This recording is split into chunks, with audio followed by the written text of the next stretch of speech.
Hello guys, তো আমি আবারও চলে এসেছি নতুন একটা ভিডিও নিয়ে। তো আজকের ভিউটা সম্পূর্ণ আলাদা। আজকের ভিউটা দেখলে আপনাদের মন ভরে যাবে।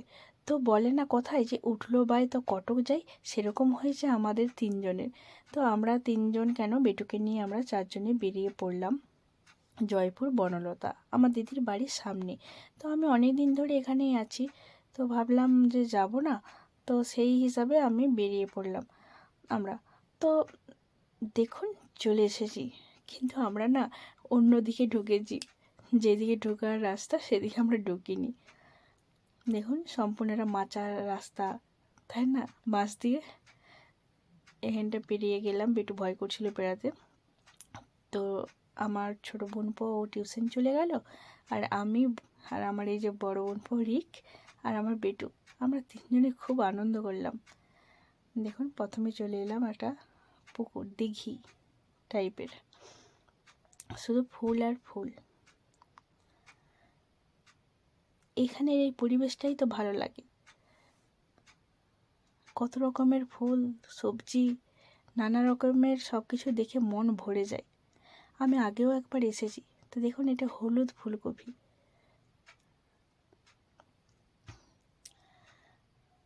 এত ফুল গাছ, এত ফুল গাছ মানে বলে বোঝাতে পারবো না। হয়তো ভিডিও সেইভাবে করতে পারিনি, কিন্তু খুব আনন্দ করেছি, কারণ উপভোগ করেছি জিনিসগুলোকে।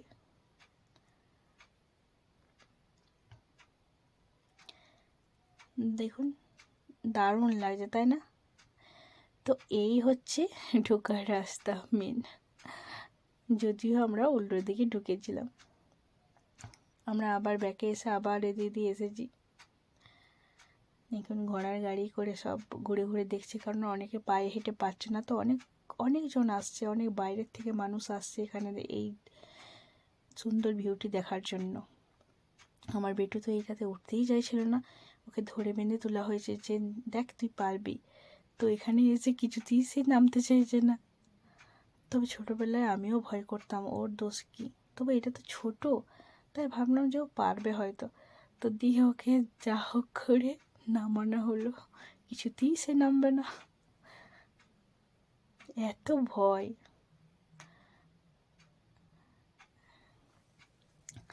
তারপরে সে বায়না ধরলো এটাতে চাপবে, বোন ওকে নিয়ে চেপেছে। সেটাতেও বলছে না, আমি পড়ে যাব, আমায় ছেড়ে দাও।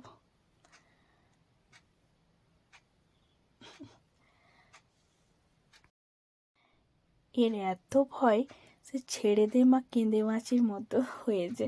শখও আছে, কিন্তু ভীতির ডিম একটা, আবার দোলনায় চেপেছে। এগুলো সব বাচ্চাদের জন্য, বড়দের জন্য কিন্তু না। বড়দের জন্য আছে, কিন্তু 10 টাকা দিয়ে চাপতে হবে। তো এখানে দেখুন, শুধু আমার ভালো লাগার জিনিস, নিজেকে কন্ট্রোল না করতে পেরে তাড়াতাড়ি চলে গেলাম, দিয়ে বললাম নে তো ফটাফট একটু ভিডিও করে দে আর একটু ছবি তুলে দে। তো আমি পোজ দিচ্ছি ছবি তোলার, আর ও করছে ভিডিও। তারপরে আবার দিদি তো এত সুন্দর আর এতটা জুড়ে আছে, মানে দেখে শেষ করা যাচ্ছে না। তবুও আমরা কিছু দেখলাম আর কিছু দেখা বাকি রয়ে গেল। দেখুন, এগুলো হচ্ছে কি মুরগি বলছে জানি না বাবা, হ্যাঁ কি মুরগিগুলো মানে দেখতে কেমন বিভৎস পেছনে। এখানে চলে এলাম উট পাখি।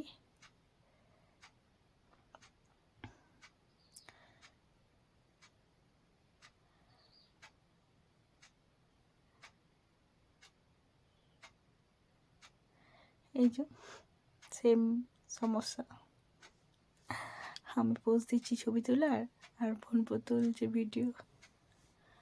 তো একটু আখের রস খেয়ে নিলাম।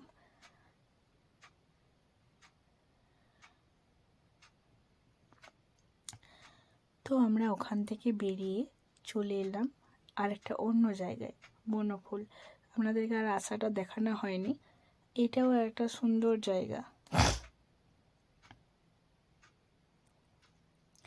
তবে এখানে সেরকম কিছু নেই, তবু এখানটা মানে থাকার জন্য খুব ভালো, নিশ্চিন্তে মানে মানুষ থাকতেও পারবে, আর হচ্ছে একটু আনন্দ করতে পারবেন, নিরিবিলি আর কি জায়গাটা। তো বেটুকে নিয়ে এবার দোলনায় বসে গেলাম। আমারও শখটা থাকে কেন, কারণ মনে মনে আমারও অপরন্ত শখ ছিল যে আমি হয়ে ঘর যাবো।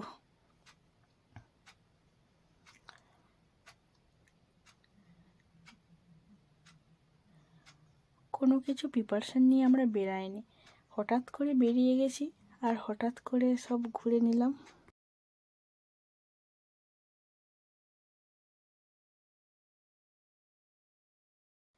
তো অনেক তো হলো বক বক, এরপর খাওয়া দাওয়া, কারণ ঘোরাঘুরিও হলো, ঘুরে না খুব নিজেকে ক্লান্ত লাগছিল, তাই খাবো বলে ঢুকে পড়লাম একটা রেস্টুরেন্টে। তো নিয়ে অর্ডার করে দিলাম বিরিয়ানি। তো বিরিয়ানি খাওয়ার আগে নিজেকে একটু ভালো করে ঘুরিয়ে ফিরে দেখে নিলাম। তো দেখুন, বিরিয়ানি 2 রকম বিরিয়ানি অর্ডার করা হয়েছে, চিকেন বিরিয়ানি আর হায়দ্রাবাদি বিরিয়ানি। তো এইসব খেয়ে বাড়ি ফেরা, ব্যাস। তো চলুন, টাটা, পাশে থাকুন।